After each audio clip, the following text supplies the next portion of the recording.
Capítulo 8. La nefasta DIPD de Sahagún. Quiero manifestarles que dentro de mi carrera policíaca varias veces serví en el entonces Servicio Secreto, transformado posteriormente en División de Investigaciones para la Prevención de la Delincuencia DIPD.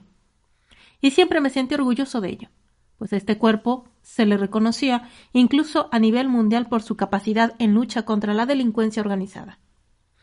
Hablo, desde luego, de cuando esta unidad estaba integrada por grandes investigadores como don Rafael Rocha Cordero, quien a base de méritos propios obtuvo el grado de coronel y actualmente es subdirector de la Policía Judicial Federal.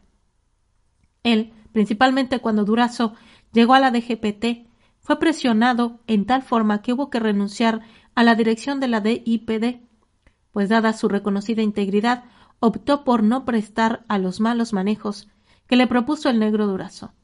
Ante tal oportunidad, éste lo sustituyó por su colaborador y cómplice preferido, el coronel Francisco Sahagún Baca. Volviendo a los grandes investigadores con que en otros tiempos estuvo integrada la reciente desaparecida DIPD, podría enumerar a los mayores Roberto Cuevas Atolín, Rosendo Páramo Aguilar, uno de los mejores investigadores de homicidios, los hermanos Islas Rueda, Facundo Godínez, Fidel Malpica Urite, uno de los más capaces investigadores para la localización de vehículos robados, reconocido en toda la República, aunque lamentablemente continúa desaprovechando hasta la fecha, y quien también prefirió solicitar su baja de la DGPT, antes de aceptar ser protector de robacoches, según se lo propuso Sahagún Baca. Silvio Brusolo, viejo conocedor de Lampa, el mayor Jorge Udave, todo un caballero y magnífico detective, y tantos más que de momento no vienen a mi memoria, pero todos ellos verdaderos policías de carrera que tendrán siempre mi reconocimiento y respeto. Sé que fueron marginados por Durazo a pesar de su gran trayectoria policíaca, porque él estaba consciente de que con ellos no lograría sus nefastos propósitos. Seguir controlando el tráfico de drogas en el país, el contrabando a gran escala de productos extranjeros y la realización de todo tipo de actividades delictivas. Una vez que Durazo y Sahagún lograron nulificar a este personal, colocaron en sus puestos a los siguientes ampones, todos ellos amplia y tristemente reconocidos a lo largo de nuestro territorio.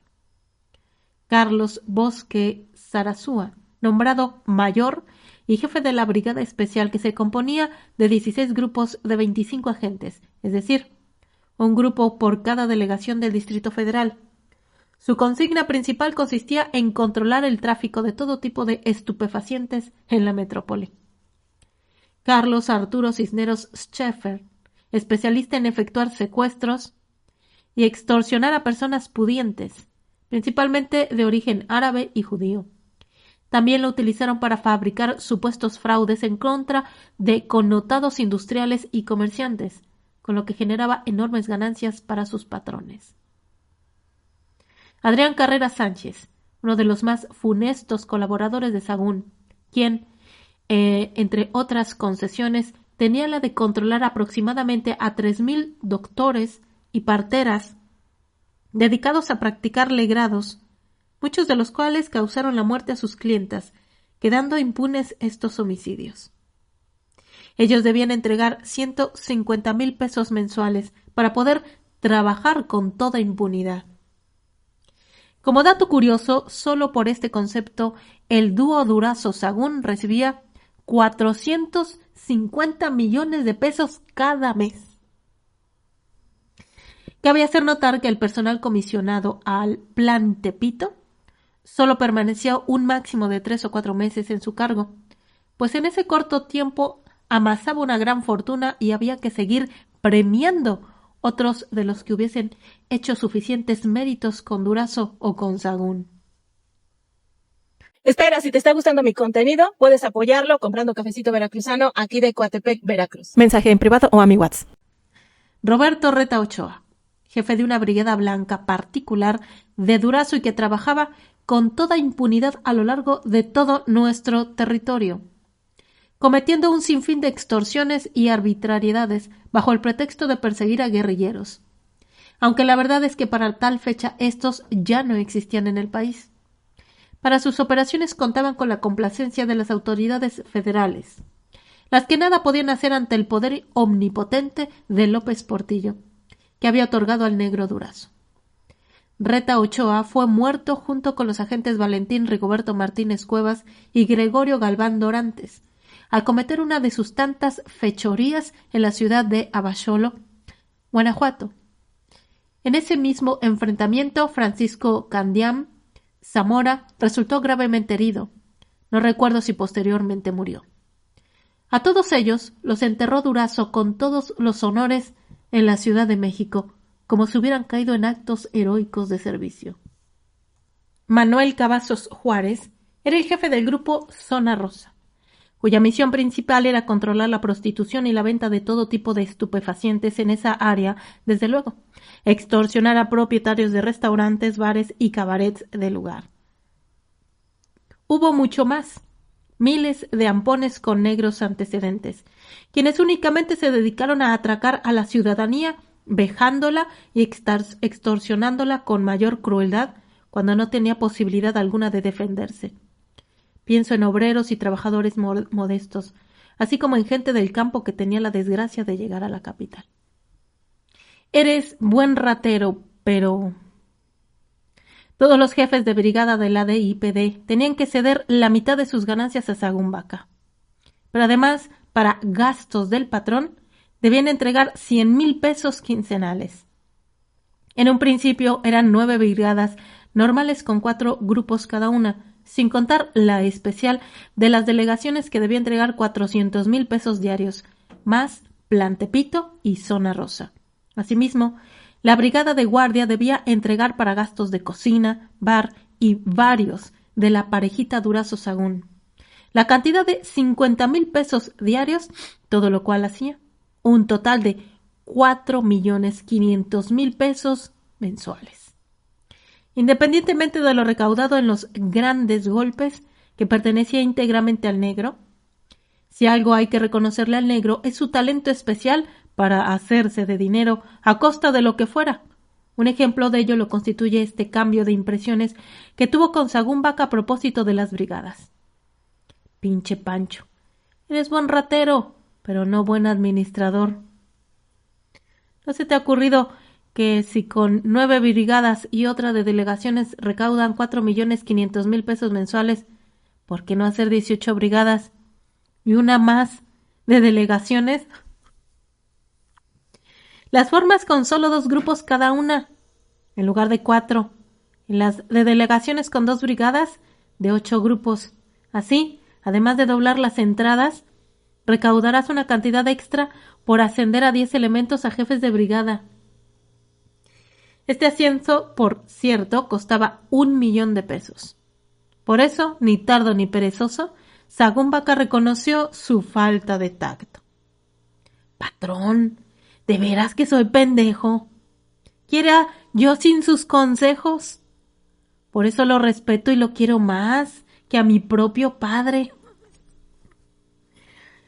Si era bueno añadir que esta confesión, en la que hasta su padre salía involucrado, se la hacía Sagún Vaca a todo el que lo quisiera oír. Y bien, al día siguiente de este ilustrativo diálogo, se aumentó el número de las brigadas de la DIPD y se ascendió a los elementos más capaces, con muchos signos de pesos, con lo que se duplicaron las ganancias.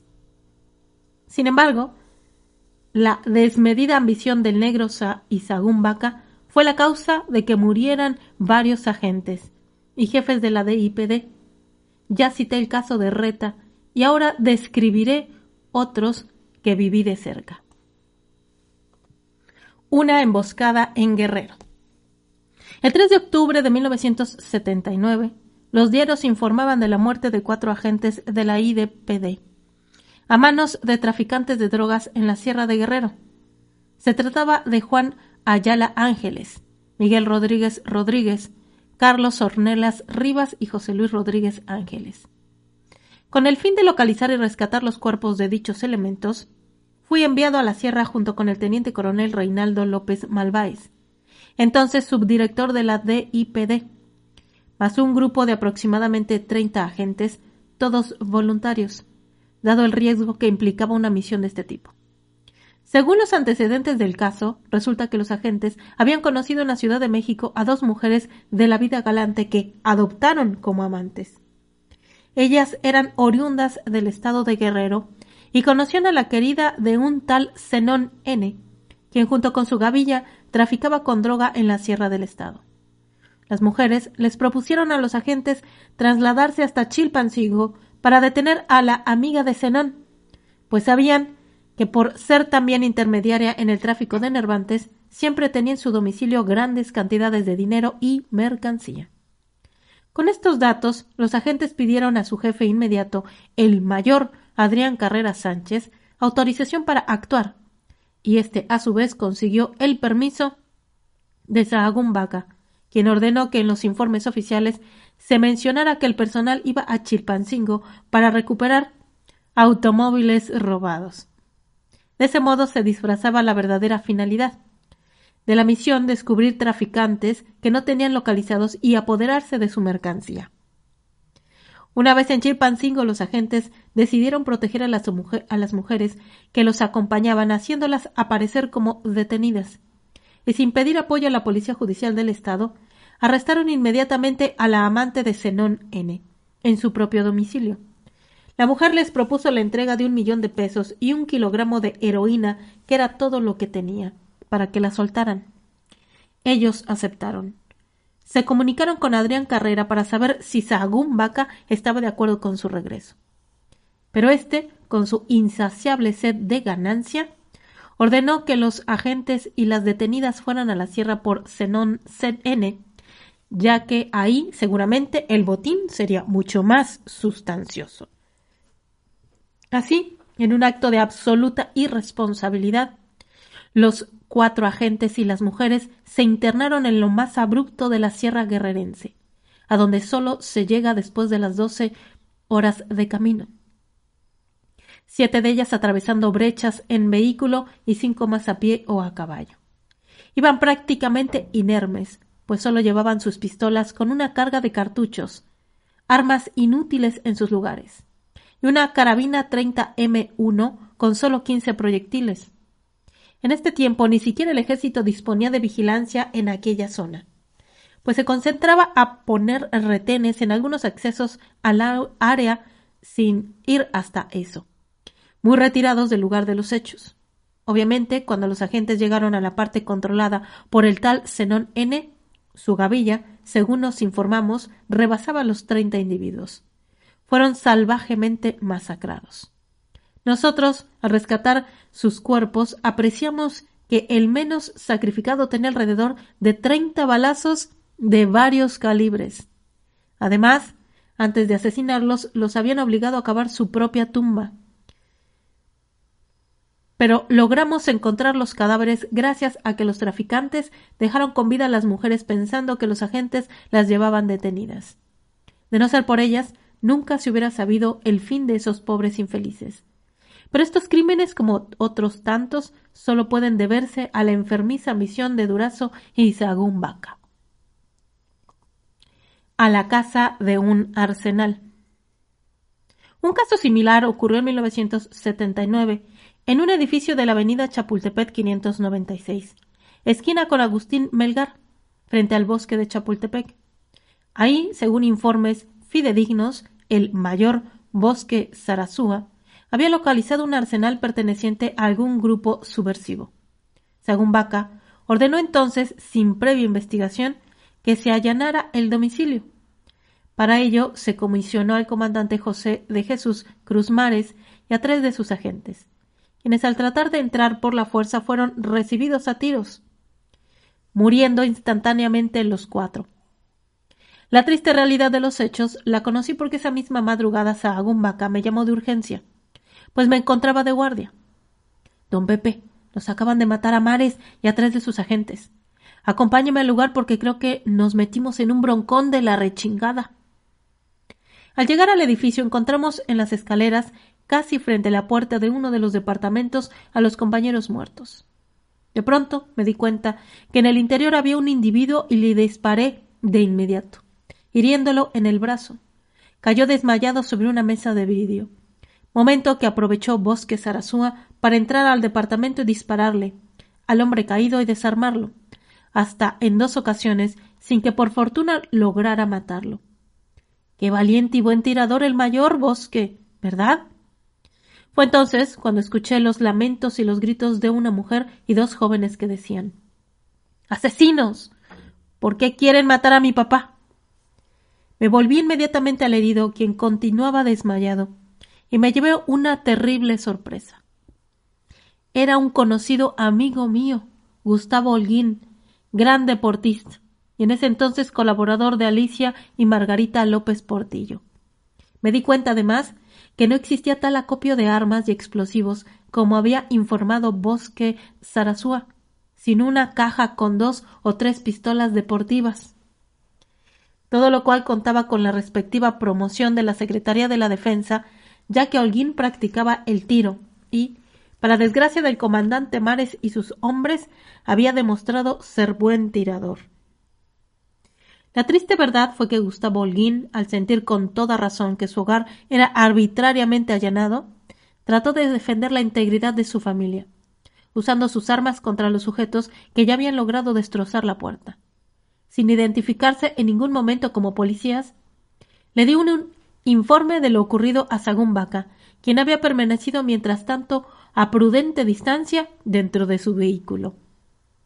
¿Está usted seguro de lo que está diciendo, don Pepe? Porque si es así, mejor de una vez lo rematamos y nos quitamos de pendejadas, pues esto va a traer graves consecuencias. No la chingue, mi coronel, le respondí molesto. Tendríamos que matar a toda la familia. ¿Y qué justificación podría haber para tal masacre? Sin más remedio, le llamó a su patrón Durazo para comunicarle lo sucedido. Y el negro ordenó que nos lleváramos a Gustavo Holguín y a toda su familia al corralón de Tlaxcuaque, donde hay un puesto de socorro. Mientras tanto, él se comunicaba a Los Pinos con Margarita López Portillo. Cuando Gustavo Holguín era atendido, Durazo se presentó nada menos que con doña Margarita. Luego de una breve conferencia entre ellos, Sagún Vaca me llamó. Mire, don Pepe, esto hay que tratarlo con discreción. No lleve a ningún agente, solo el coronel, Mantecón, usted y yo vamos a llevar a este cabrón al hospital Santa Elena para que sea atendido. Pasadas las 5 de la madrugada, Holguín fue intervenido y colocado en un cubículo de terapia intensiva. Sagún Vaca decidió retirarse. Ahí lo dejo, don Pepe. Lo hago responsable de que este pinche homicida permanezca aquí hasta que el señor presidente ordene lo que debemos hacer. Al rato le mando refuerzos. Sí, llegaron los refuerzos, pero hasta el otro día. Mientras tanto, pasé verdaderos momentos de angustia, porque la esposa y los hijos de Gustavo me estuvieron insultando todo el tiempo, además con toda razón. Pero él nunca me reconoció, afortunadamente, por el estado tan penoso en que se encontraba. Incluso en un momento dado se presentaron miembros del Estado Mayor Presidencial diciendo que por órdenes de Alicia López Portillo se llevarían al lesionado. Pero yo lo impedí, excediéndome en el cumplimiento de las órdenes recibidas. Pues como vi que eran demasiados, le apunté al herido con mi pistola y le dije a quién estaba al mando. Mire, oficial, usted como militar está acostumbrado a cumplir órdenes. Por eso usted comprenderá que yo también como policía sé cumplirlas. En este caso hay 4 muertos, y se me ordenó que el herido permanezca aquí hasta que mis superiores no decidan lo contrario. Pero si usted quiere hacerlo de otro modo, aquí nos lleva la chingada a todos. Y el primero que se va a morir es este cabrón. Perdón, Gustavo Holguín. No es difícil imaginar los improperios que recibí de ese momento por parte de la esposa y los hijos de Holguín, quienes además suplicaban a los elementos del Estado Mayor Presidencial: «Rescátenlo de manos de este asesino, por favor». Afortunadamente, hizo su aparición el secretario particular de Alicia López Portillo, Carlos García Sancho, quien me reconoció al instante y ordenó: «Señores, El teniente coronel José González solo está cumpliendo órdenes. Aquí no va a pasar nada más hasta que no recibamos instrucciones superiores. Luego se volvió a mí y me dijo: No te preocupes, mi Pepe. Aquí no va a pasar nada. Cumple con tu deber. Le agradecí su intervención y esperé hasta que fui relevado, cosa que sucedió mucho tiempo después, cuando llegó Bosques Sarasúa con 20 agentes. Vi que tomaba por asalto el hospital, como era su costumbre, y solo me concreté a mentarle la madre, y me retiré del lugar. ¿Qué pasó después? Yo me pregunto lo mismo, pues me enteré que Gustavo Holguín había quedado libre, con toda justicia. Los muertos fueron debidamente enterrados y todos contentos, con Sagún Vaca y Bosque Sarasúa trabajando en bien de la ciudadanía. Solo espero que si Gustavo Holguín llega a leer estas líneas, me disculpe y trate de comprender, aunque seguramente le será muy difícil, mi participación en este vergonzoso caso. El caso Sulaimán. Seguramente usted recordará que el mes de agosto de 1982 los medios de comunicación conmovieron a la opinión pública porque el negro Durazo y Francisco Sahagún Vaca dieron a conocer la captura de un gran saqueador de nuestras riquezas arqueológicas, al que presentaron con lujo de prepotencia y heroísmo. Se trataba del licenciado José Sulaimán, presidente del Consejo Mundial de Boxeo, CMB. A propósito de este tan sonado caso, me voy a permitir exponer la triste realidad de lo ocurrido, haciendo la observación de que todo se debió a la inestabilidad mental del negro Durazo y Sahagún Vaca, acrecentada por los excesos en la combinación de droga y alcohol, misma que le hizo arruinar al licenciado Ferrer MacGregor y casi acabar con deshonestos trabajadores León Sandoval Tableros y Javier Pérez Mancera. Sahagún Vaca estaba, por esas fechas, en una de sus clásicas y continuas reuniones en su privado, acompañado por gente del medio artístico y señoras de la vida galante, ingiriendo grandes cantidades de alcohol, acompañadas con inhalaciones de cocaína y cigarros de Viceroy. De pronto, me mandó llamar y me dijo: Mire, don Pepe, por unanimidad mis invitados y yo pensamos que ese tal Sulaimán es un pinche payaso. Así que lo vamos a poner en orden organizándole un gran pedo. Ahorita me están informando que en su domicilio particular tiene una gran colección de piezas arqueológicas y con ese pretexto hay que detenerlo para acusarlo de robo a la nación y lo que resulte. Quiero bajarle los humos. Traté de explicarle que en esas condiciones nosotros no podíamos intervenir legalmente, ya que era un asunto de carácter federal. Además, le dije que según mi opinión no existía delito. Si el señor Sulaimán tenía las piezas como coleccionista y no había antecedentes de que intentara sacarlas del país o venderlas, en caso de que no las tuviera registradas ante las autoridades correspondientes, solo incurría a lo máximo en una omisión, no en un delito. En ese momento se presentó a la fiesta el negro Durazo, quien al oír parte de mi perorata preguntó: ¿Qué tanto niega este pendejo Pancho? Sahagún Vaca le explicó a grandes rasgos en qué consistía el asunto, y el negro se volvió furioso hacia mí. Sácate de aquí, pendejo. Las leyes las hago yo. Y para mañana tengo en los separos ese cabrón. Efectivamente así ocurrió. Para satisfacción de las amistades de Sahagún Vaca, por fortuna y no obstante el giro sensacionalista que Durazo quiso darle al asunto, el señor José Sulaimán logró demostrar su inocencia ante las autoridades competentes, reivindicándose ante una acusación inventada. Pero cabe preguntar, ¿cuántos otros no pudieron ponerse al salvo de las ocurrencias del negro y sus secuaces? ¿Cuántos siguen todavía encerrados, pagando condenas por no haberse ajustado a las pretensiones de Durazo y compañía? El caso de los muertos de Río Tula. A principios de julio de 1982, el reportero Ignacio Ramírez del semanario Proceso tuvo una entrevista con Durazo en el despacho de este.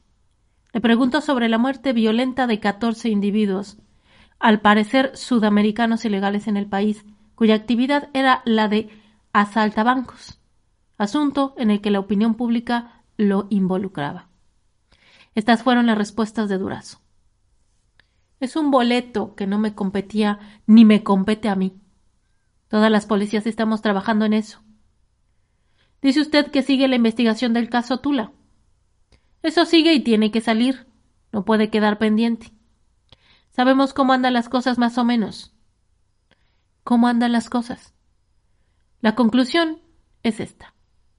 Fue un broncón entre gente subversiva como un reto entre sí, además por la manera asquerosa como los aventaron al río.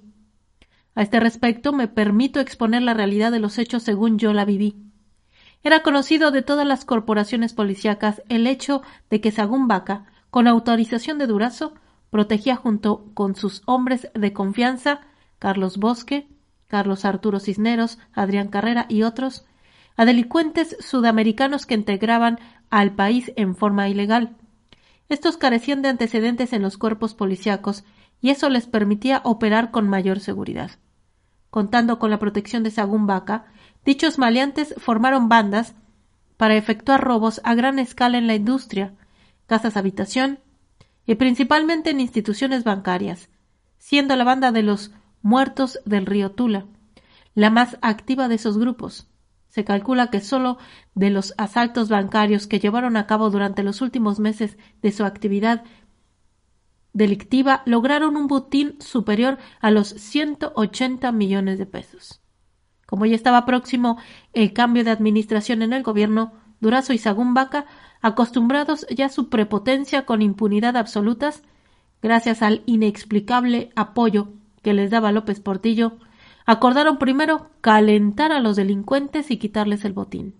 Esto último obviamente deben haberlo logrado, solo que también decidieron eliminarlos. Sabían que ninguno de ellos tenía antecedentes en el país y nadie los reclamaría.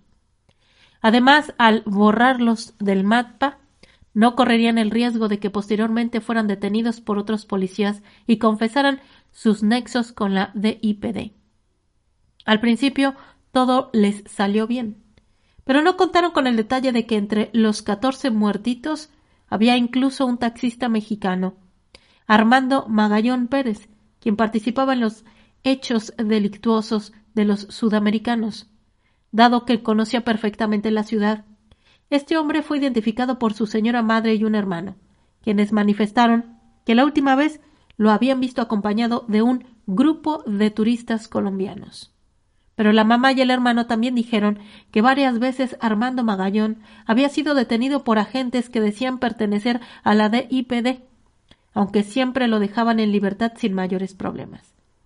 Pero al correrse el rumor en la prensa de que el crimen había sido cometido por policías, la madre de Armando Magallón se presentó a la oficina de Inspección General de la DIPD, de la cual yo era subjefe en ese momento, solicitando acceso a los ficheros de los agentes para ver si reconocía a los que con frecuencia detenían a su hijo. Durante la revisión de las fotografías noté que la señora se ponía muy nerviosa, y al rato me dijo: «Aquí hay 3 que se parecen mucho a los que iban por Armando». Como en ese momento había en la oficina personal incondicional de Sagún Vaca, pensando el riesgo que corría la señora, le dije que fuera de allí rápidamente y levantara un acta. De preferencia, recurra a la Policía Federal de Seguridad para que la proteja, pues se encuentra usted en grave peligro de que la maten si estos se dan cuenta de que ha identificado a personal de la corporación. Y no la volví a ver. En este caso no me queda duda, porque vi los cadáveres de los delincuentes y tenían señales inequívocas de haber sido torturados con procedimientos policíacos. Asimismo tenían las marcas de las vendas que les habían colocado en los ojos y en las manos para amarrarlos, así como los certeros disparos que les hicieron para matarlos. Sin embargo, y de seguro por consignas autorizadas, ninguna corporación policíaca investigó el asunto. Nerón tocaba su guitarra. Mientras en las calles de la Ciudad de México y en algunos casos en el interior de la República morían agentes policíacos y civiles inocentes en actos fuera de la ley, mientras la ciudadanía sufría constantes y arteras agresiones, personajes y a sus bienes, sin que hubiera término a extorsiones y vejaciones constantes por parte del personal de la DGPT, Sagún Vaca se preocupaba por debutar como compositor en el Festival OTI, versión 1982. Sin lira, pero sí con guitarra, se dio cuenta de que su privado era insuficiente para recibir a la pléyade de cantantes y compositores que se afanaban en asesorarlo.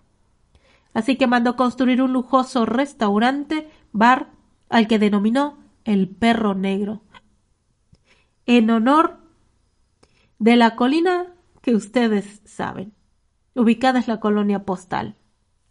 El chistecito le costó más de 25 millones de pesos, y el día de la inauguración pasó ahí revista casi la totalidad de los artistas y luminarias del cine nacional, entre los que estaban Mario Moreno Cantinflas, María Félix.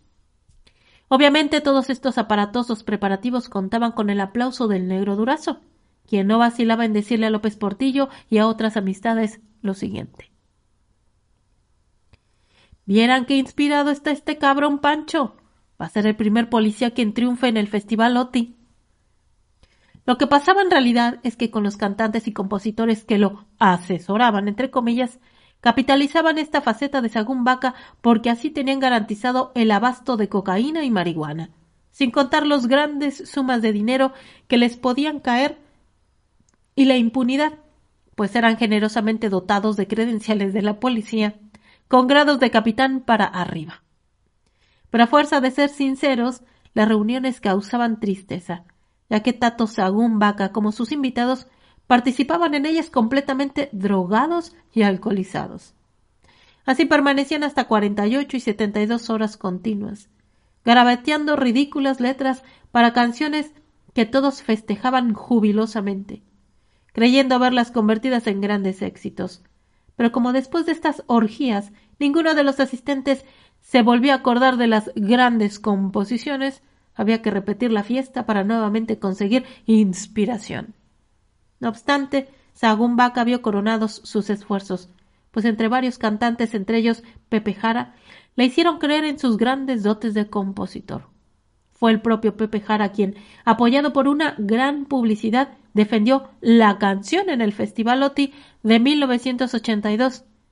Para desgracia de Sagún Vaca y seguidores, y a pesar de los gastos e influencias puestos en juego, la canción cita no logró calificar.